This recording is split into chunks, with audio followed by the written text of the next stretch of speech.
High বন্ধুরা, কেমন আছো তোমরা? আজকে মা বানাবে সোয়াবিনের পকোড়া। শুনেই মুখে জল এসে গেল, তাই না? তো দেরি না করে ঝটপট শুরু করা যাক। তো মা আগে থাকতেই সোয়াবিন ভিজিয়ে রেখেছিল। এবারে নিয়েছে কাঁচা লঙ্কা আর আদা রসুন। এই সব কিছু মিক্সিতে দিয়ে একটা দারুণ পেস্ট বানিয়ে নিল মা।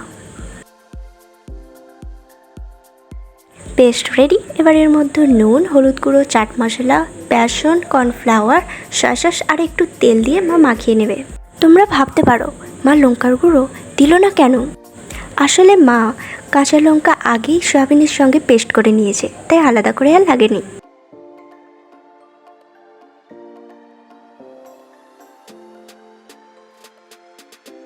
এবারে মা ফ্রাই প্যানে অল্প তেল দিয়ে এপিট ওপিট করে ভালো করে ভেজে নেবে। আর একেবারে রেডি খাস্তা সুস্বাদু সয়াবিন পকোড়া। তোমরা একবার বানিয়ে খেয়েই দেখো, গ্যারেন্টেড খাবার পর থেমে থাকতে পারবে না।